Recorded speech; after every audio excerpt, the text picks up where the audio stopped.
Hey guys, so you've had your ring theory for a while, and you might have realized that a string has broken for one reason or another. So I'm going to do a quick demo to show you how to fix broken string on your ring theory device. So you need a few tools. For one, you need new string. I'm going to be using a thicker string than we normally use, just so you can see it in the video. You can see what I'm doing. You're also going to need your super glue. You're going to need scissors or possibly a pair of needle nose pliers. I prefer this tool. It makes it a little easier to remove the broken string, but you can use scissors also. Okay, step one, you have to remove the broken string. So, videographer, coming close. Right, so on this demo unit, the string is still intact, so first we gotta pretend that it is broken. Like this. Alright, so we have our broken string. Just keep in mind, if you have only one broken string and the other one is intact, you'll want to leave that one there because it will help you center the ring as you retie the broken string up here. Okay, first things first, you gotta remove the broken string. This is what I like the needle nose pliers for. So you can grab the old string all the way around and just kind of twist the ring in the tool, and that breaks it free of the glue.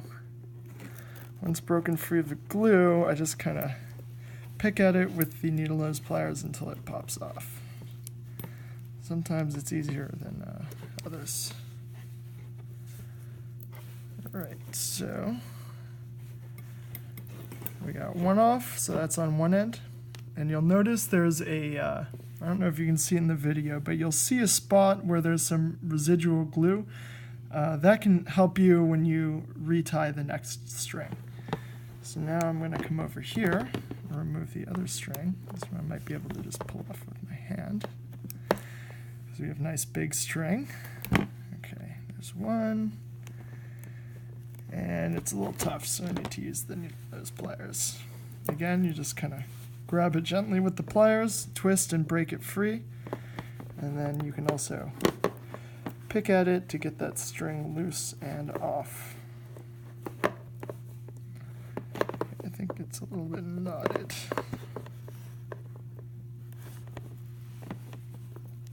Yeah, it should be easier to get the thinner string that we use off than this thick stuff. Okay, so second string is off. Alright, next step. You want to get your new string. I always tend to use a little bit more than I think I need because it makes it easier to do the operation. You can pull the knots a little tighter. But essentially, you always want to work from the inside out. So basically, starting on the smaller of your rings, you want to make a lark's head loop. So basically, you put the string underneath like that with a loop on one side, and you just pass the two loose ends through the loop, and you end up with that very classic loop tie down. So this end is easy, this isn't going anywhere, and you're going to want to position it right over top of the previous glued spots. So tighten that down. And then when we get to the other side, this is where things get a little bit trickier, but it's still not too bad. We're going to do something called a rolling hitch knot to tie this loop.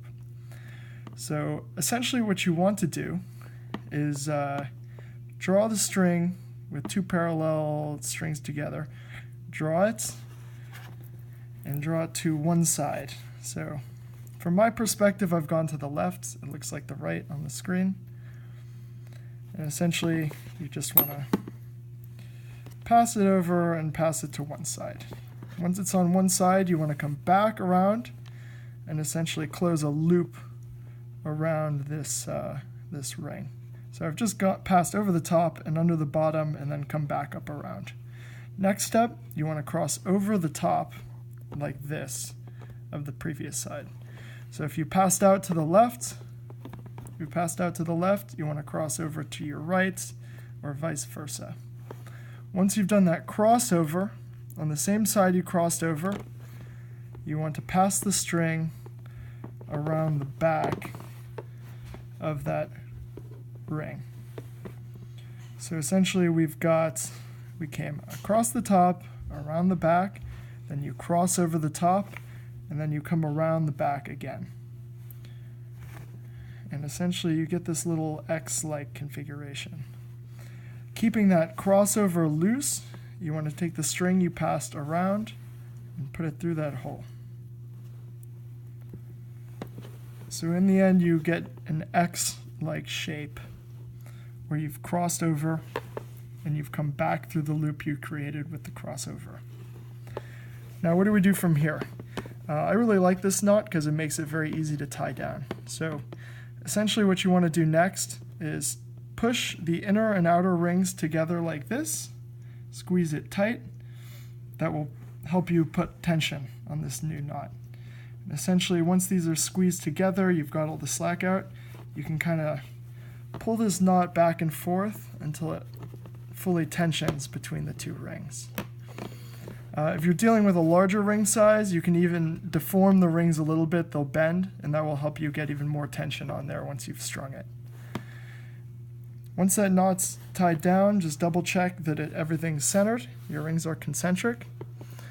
Once that has happened, and once this rolling hitch knot is tight, we just tie a square knot or any other knot of your choice. I usually do a double knot just to help keep that knot, that rolling hitch knot in place and prevent it from slipping or losing slack.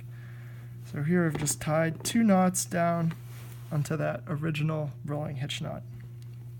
Okay, before we cut the string, there's one more very important step we want to do, which is apply the super glue. Alright, so gluing, there are a couple things you want to pay attention to. Essentially, you want to avoid getting glue on any part of the string that's going to be moving. So in the case here, that would be this straightaway that passes between the two rings. You want to do your best to avoid getting glue there because it will make the string brittle and then it will fail. So essentially what we're going to do is we want to put down 3 total drops of glue. 1 drop is going to go on top of the knots we just tied. That prevents them from coming undone and will make them nice and secure. The second drop we want to put on the outside, facing away from that straightaway, on either side and across the string where it's secured to the ring. So I'm putting a little bit on one side, a little bit on the other side, and a little bit across the top. Likewise, on the lark's head loop, we want to do the same. Put a little bit on one side, put a little bit on the other side, and put it across the straightaway. And that just that's going to prevent these loops of string from wanting to slide around your ring, because that will throw it out of concentricity. But you give it a second to dry. Once this is dry and the glue on the knots in the back side of this knot are dry, then you can go ahead and cut the strings and your ring should be good to go.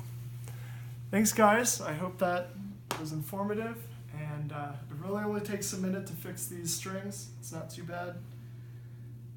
If you have any questions, feel free to reach out. Thank you.